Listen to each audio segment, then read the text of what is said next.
అందరికీ నమస్కారం. ఇంగ్లీష్ అంటే భయపడుతున్నారా? ఇంగ్లీష్ అంటే భయపడవసరం లేదండి. ఎందుకంటే ఇక్కడ ఇంగ్లీష్ అంటే మనకి ఫస్ట్ ఆఫ్ ఆల్ ఏమని ఉండాలంటే ప్యాషన్ ఉండాలి, ఇంట్రెస్ట్ ఉండాలి. ఇంగ్లీష్ అంటే ఎప్పుడైతే మనం ఇంట్రెస్ట్ పెంచుకుంటామో ఇంగ్లీష్ లాంగ్వేజ్ మనకి అంత బాగా అర్థమవుతుంది. ఫస్ట్ ఆఫ్ ఆల్ మీరు ఇంగ్లీష్ని అర్థం చేసుకోండి. ఆ ఇంగ్లీష్ ఫార్మేషన్స్ అని లేకపోతే ఎన్ని రోజుల్లో వచ్చేస్తుంది.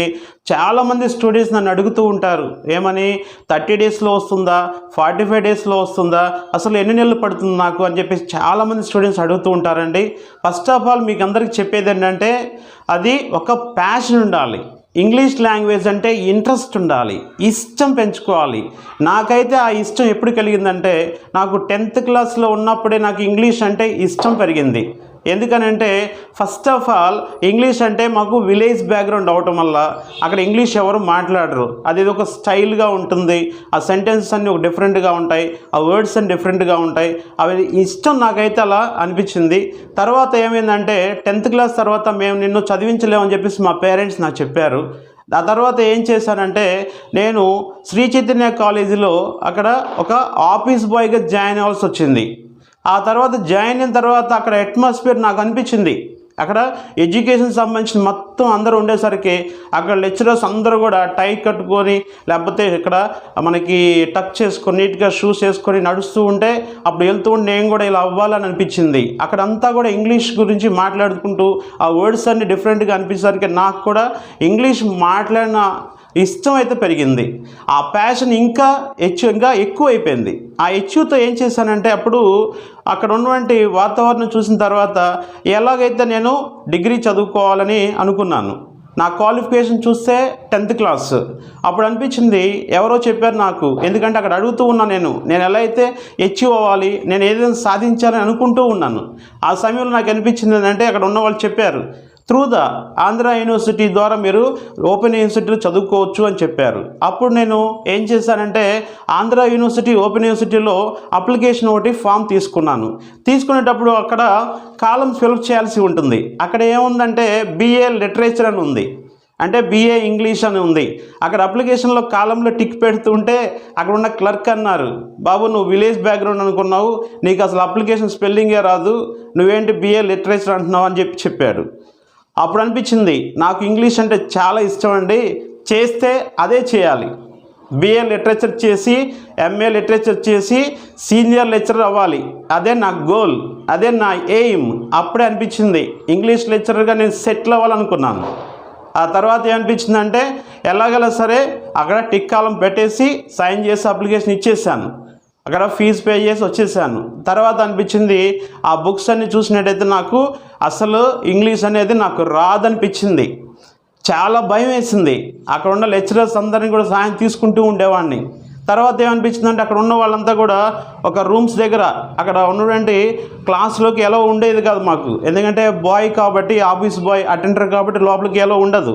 అక్కడ ఏం చేసామంటే లెక్చరర్స్ అందరూ కూడా పాఠాలు చెప్తూ ఉంటే ఆ గ్రామర్ సంబంధించిన అన్నీ కూడా ఒక నోట్బుక్ తీసుకుని రాసుకుంటూ ఉండేవాడిని. ఇప్పటికీ నా దగ్గర ఆ బుక్స్ ఉన్నాయి. అలా నా డ్రీమ్ అనేది ఇంకా ఆ ప్యాషన్ అనేది ఇంట్రెస్ట్ పెరిగింది. ఇక నుంచి ఆగలేదండి. తర్వాత అక్కడ ఉన్న లెక్చరర్స్కి అడిగి ఒకళ్ళ దగ్గర డౌట్స్ చెప్పించుకొని తర్వాత BA లిటరేచర్ కంప్లీట్ చేసేసాను. తర్వాత నెక్స్ట్ MA లిటరేచర్. అక్కడ నేను 8 ఇయర్స్ అండి, 8 సంవత్సరాలు బాయ్గా వర్క్ చేసి అదే కాలేజీలో లెక్చరర్గా చేయడం జరిగింది. ఆ లెక్చరర్గా నన్ను ఎవరు ప్రమోట్ చేశారంటే Shri Chaitanya director sir BS Rao గారండి. ఆయనకి ఎప్పుడు నేను థ్యాంక్స్ చెప్పుకుంటూ ఉంటాను, రుణపడి ఉన్నాను. ఎందుకంటే ఆయన నన్ను ప్రమోట్ చేశారు. డాక్టర్ BS రావు గారు నన్ను అక్కడ ఆఫీస్ బాయ్ నుంచి అటెండర్ నుంచి సీనియర్ లెక్చరర్ చేసేసారు ఇంగ్లీష్లో. నా డ్రీమ్ అప్పుడు ఫుల్ఫిల్ అయ్యిందనుకున్నారా? అప్పటికీ అవ్వలేదు. ఇంకా 11 ఇయర్స్ సీనియర్ లెక్చరర్గా వర్క్ చేశాను. అదే కాలేజీలో వర్క్ చేస్తూ అప్పుడు 2018 వరకు ఇంకా నేను చెయ్యాలి అనుకుంటూ అప్పుడు మన బుజ్జిబాబు స్పోకెన్ ఇంగ్లీష్ అని చెప్పేసి స్టార్ట్ చేశాను. అక్కడ కూడా మనకి ఓన్గా ఇక ఏం చేస్తానంటే కొంతమందికి సొసైటీలో నాలాగా ఎవరైతే ఇబ్బంది పడుతూ ఉన్నారో ఎవరైతే ఉన్నారో అలాంటి వాళ్ళకి ఇంగ్లీష్ చెప్పాలి. ఎందుకంటే నేను స్ట్రగుల్ అయి వచ్చా. నాకు కూడా అలాంటి ఇంట్రెస్ట్, ఆ ప్యాషన్, ఎవరికైతే ఇంగ్లీష్ మాట్లాడాలంటే అటువంటి ప్యాషన్ ఉందో అటువంటి వాళ్ళు నేను ఏదైనా చేయాలనిపించి ఖచ్చితంగా అలాంటి వాళ్ళకి చేయాలని మన బుజ్జిబాబు స్పోకెన్ ఇంగ్లీష్ స్టార్ట్ చేశాను. 2018లో స్టార్ట్ చేసిన తర్వాత 2020లో యూట్యూబ్ ఛానల్ స్టార్ట్ చేశాను.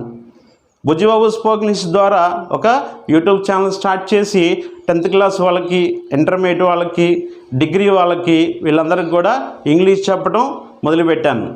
అంతే ఛానల్లో చక్కగా ఇంటర్మీడియట్ వాళ్ళకి సింగిల్ ఆన్సర్స్ చెప్పడం జరిగింది. వాళ్ళంతా కూడా నాకు సపోర్ట్ చేశారు, చాలామంది సపోర్ట్ చేశారు. 5000 అబోవ్ సబ్స్క్రైబర్స్ వచ్చారు. నాకు 4,34,000 వ్యూస్ అయితే వచ్చాయి మన ఛానల్లో. చాలా థ్యాంక్స్ అండి మీ అందరికీ. ఎందుకంటే నేను మీకు హెల్ప్ చేస్తున్నానని నాకు చాలా సాటిస్ఫై అయింది. ఎందుకంటే నాకేం అవసరం, నాకు కావాల్సింది అదే. ఏదైతే నేను కోరుకున్నానో అది అచీవ్ అవుతూ ఉన్నాను. ఇక నుంచి మీకు నేను హెల్ప్ చేయాలని నిర్ణయం తీసుకున్నాను. ఇక నుంచి చక్కగా అన్ని ఫార్మేషన్స్ అండి చాలా సింపుల్ వేలో నేనైతే 21 ఫార్మేషన్స్లో ఇంగ్లీష్ మాట్లాడొచ్చు అని నేను తెలుసుకున్నాను. వాటి ద్వారా ఇంగ్లీష్ నేర్పించడం జరుగుతూ ఉంది. తెలుగు నుంచి ఇంగ్లీష్, ఇంగ్లీష్ నుంచి తెలుగు ఏదైనా మనం మాట్లాడచ్చు చక్కగా. I will develop and also you will speak good English. ఆ విధంగా నేను మీకు హెల్ప్ చేస్తూ ఉంటాను. Thank you once again.